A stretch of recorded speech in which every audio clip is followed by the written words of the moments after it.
But then we get into COAH. Some of you read about the governor's executive order. I have a copy of it here if anybody wants to read it.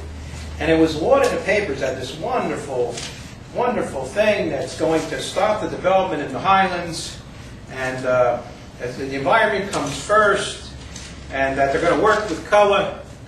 Well, it's not the truth. Because, you know, there's actually people like myself and Scott that actually read these things. I mean, there's not too many people that read it. When you read it, okay, you'll find out it's a whole different story. The Highlands Regional Master Plan, the biggest emphasis on housing, there's a huge housing component in this thing. Okay, they still want to build housing, but they want to build mixed use housing, high density housing. That's what they want. They want centrally located downtowns where people can, where all the jobs and all the housing and all the stores are all in a downtown type of area. Okay, so what does that mean? Okay, what that means is in areas like Wayne, where there's hardly any place left to build, that's other than flood areas, and places like West Milford, where environmentally there's very little places to build, is eventually you're going to end up with high-rise, high density, mixed use housing. Okay? And that's, that's my vision of what's going to happen like 10 years from now. The executive order, you sit there and you read it and say, oh, okay. Basically what the executive order said was, we want COAH and the Highlands Council to sit down and work out some differences. So you got two state agencies, two totally different mandates. Okay? One is the Highlands Council, a new agency that doesn't have much political clout because most of the state doesn't care what goes on north and west of Trenton. Okay, and then you have another that's been around for long years, has a lot of clout. Now, who's going to win in that battle? Very obviously, COAH. You read the executive order. It also does not exempt the 3,000 units in the Highlands that are already part of our COAH obligation in the Highlands. Okay, so those 3,000 units have not been eliminated. They haven't been built.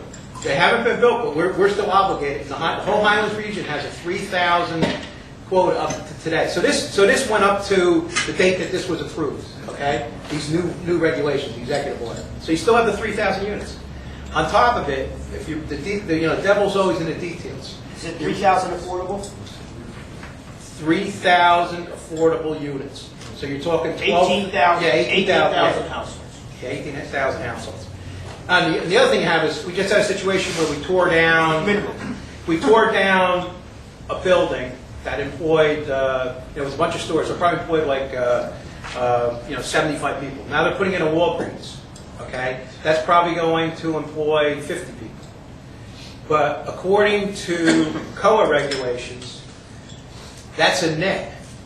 That's a net 50. Even though you had 100, might have had 175 or 100 people working there before.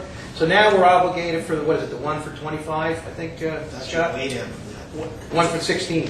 1 for 16 jobs, something like that now, right? It's much. I forget what it is with the New York regulations. But now, so we have COAH obligations, COAH obligations with that. What Scott mentioned just a moment ago about multiplying by 6, that 6 units to the acre is a minimum, not a maximum. So some towns could opt to make it 8 units to the acre. No, that's not what I mean. It's 5-to-1 ratio on the market.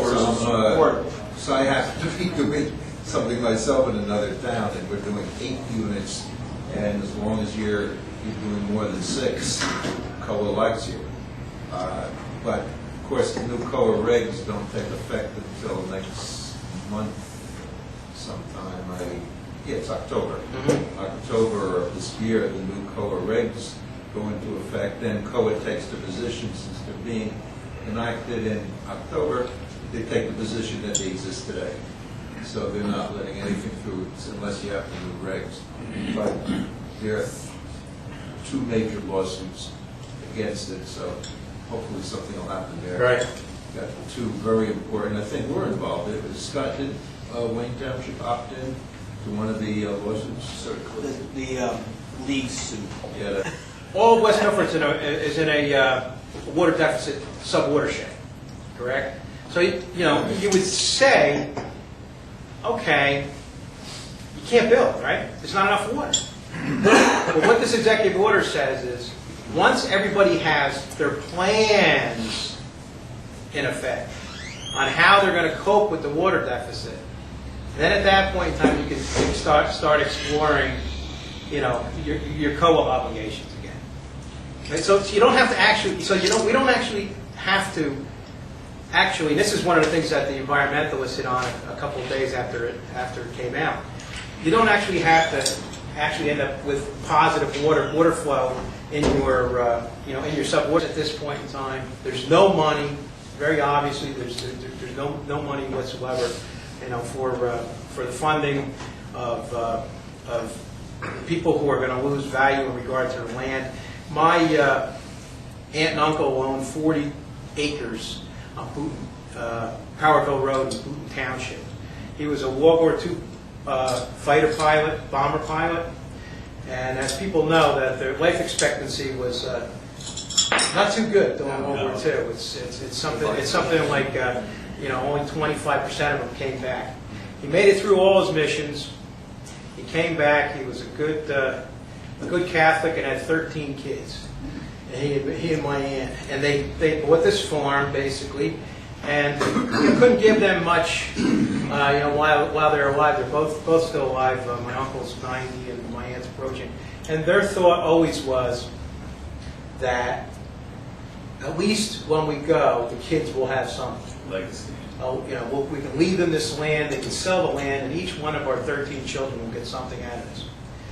Basically, now with that parcel that they have, one house, that's about it. So they've literally lost it. And my uncle's totally blind. I see him. I go to the Highlands Council meetings. I see him at some of them. See, there with a magnifying glass trying to read. It's very sad. Trying to read some. I said, don't worry about it. You want to know anything about it? Just call me up. I'll tell you. I'll tell you what the situation. But there's many people like that. I see the same people come and testify at Highlands Council meetings. Many of the farmers have been devastated, but the big tsunami is going to occur once the 15 months is up and the plan has to be implemented. The townships that opt in, the townships that are in the preservation zone, it's going to cost hundreds and hundreds of thousands of dollars to implement the plans and increase staff. There's going to be no money to do that. Homeowners are going to be impacted severely, and like I said, the biggest problem is that all these regulations will eventually work their way south. And unless anybody else has any questions. Well,